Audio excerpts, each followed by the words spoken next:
Hello sa lahat, magandang umaga. Ngayon po ay maglilipat po ako ng mga halaman. Kasi ang papangit na niya tignan tulad dito. Kaya ililipat po natin para gaganda kasi masyadong maliit na po yung paso niya. Kaya ililipat ko siya dito. Gawa ko rin ito para mas maganda. Sa mahilig sa halaman dyan, maganda kasi pag alagaan nyo talaga ng maigi kasi minsan iba kuha lang ng kuha tapos pinabayaan din naman nila yung mga halaman nila, sayang lang din, kolekta ng kolekta tapos di dinidiligan o kaya hindi man lang tinignan nila pero hindi naman na inaayos. Ito po mama la. Ha? Ito si mama. Oo. Naman tayo sila daan na. Aha! Doon ilang mamamugang ka. Oh!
Igaganyan po natin, hahawakan po natin para hindi po siya masira.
So heto muna ngayon. Ang susunod po natin ay ang mga cactus at iba pang mga halaman.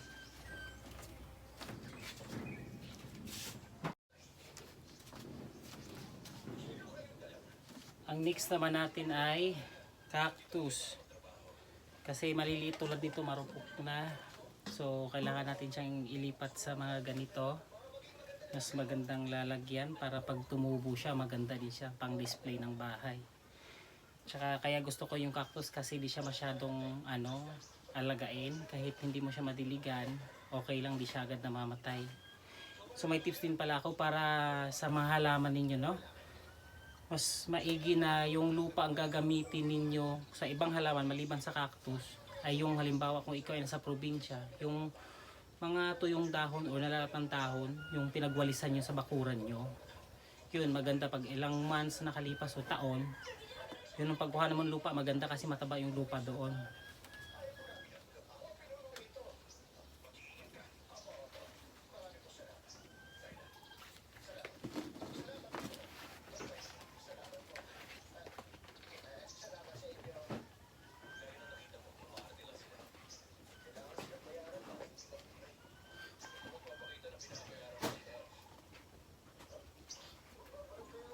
Ang paghahalaman ay nakakatanggal din ng stress. Maganda din siya sa halimbawa ikaw po ay walang ginagawa sa bahay, nakakatanggal stress siya. Pag nakita mo yung mga halaman mo, ang gaganda ng mga halaman mo, talagang masasabi ko, maaalis yung stress mo. Ang paghahalaman pala ay walang gender yan, depende yan sa tao kung mahilig talaga o babae man siya o lalaki o ano man. Kung mahiling ka sa halaman, talagang nasa yun sa tao yun eh. Sa tips ko sa inyo, kung boring kayo kaysa magkismisan ka, magtanim ka ng halaman, ang gaganda yung bahay mo. Kahit yung bahay mo ay hindi naman kagandahan, pero once may mga halaman ka sa bahay mo, para bang buhay na buhay yung bahay mo. Ganon yung effect ng may halaman sa bahay.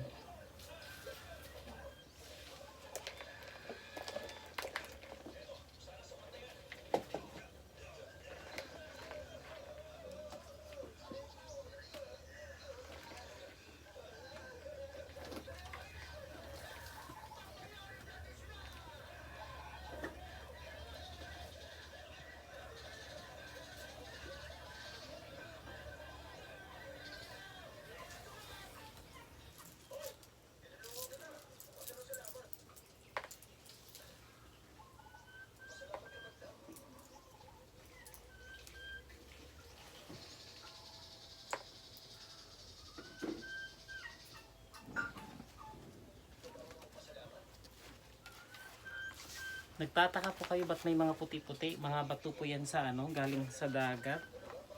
Pero wag niyong gayahin ito kasi pinagbabawal to.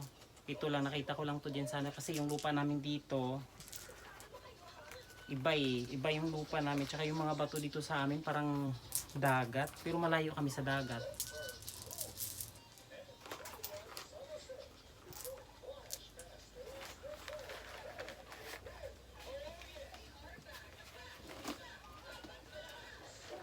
Nilinis ko lang tong iba kaya pumuti yung mga bato. Yung iba din, aminin ko, napulot ko rin talaga sa dalampasigan nung nagpunta ako. Pero ito lang yun, konti lang talaga kasi bawal talaga yung umuha ng ganito.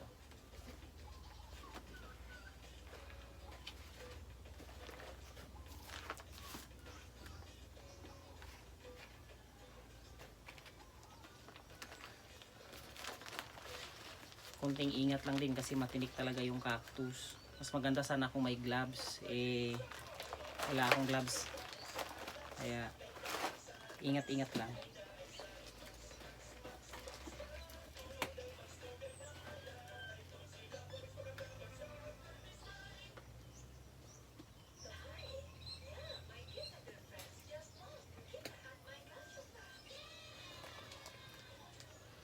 Yung paso mas maganda kasi pag malaki yung lagay mo na paso ng mga cactus mo, para pag lumaki siya at marami siyang magiging anak, maganda siya tignan.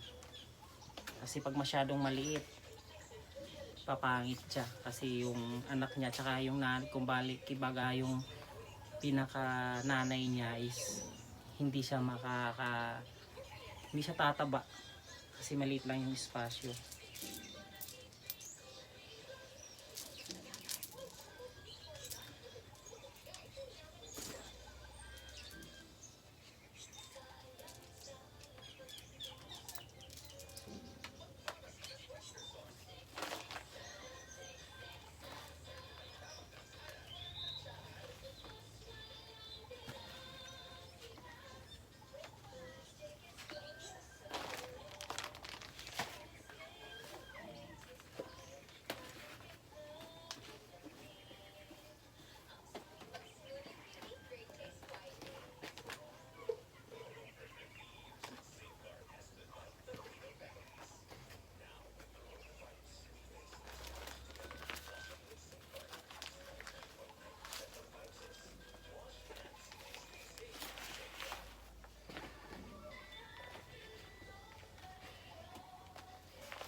At heto na po ang ating finished product after natin na i-replant yung mga halaman.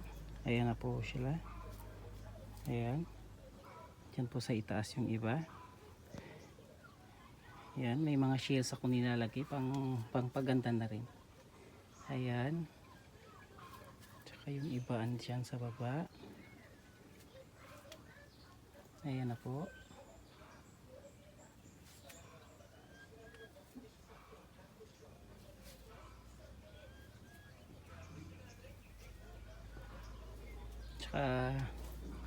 Yan, yung mga tsinelas na hindi na ginagamit pwede po nating pagtamnan.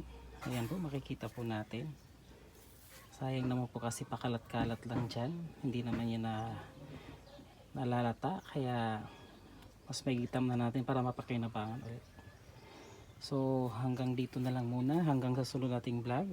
Salamat sa inyong lahat at huwag niyong kalimutang mag-subscribe at i-ring nyo na rin yung bell button ko para ma-notify nyo ako sa tuwing lagi akong nagbablog about sa halaman at sa iba pa. Salamat!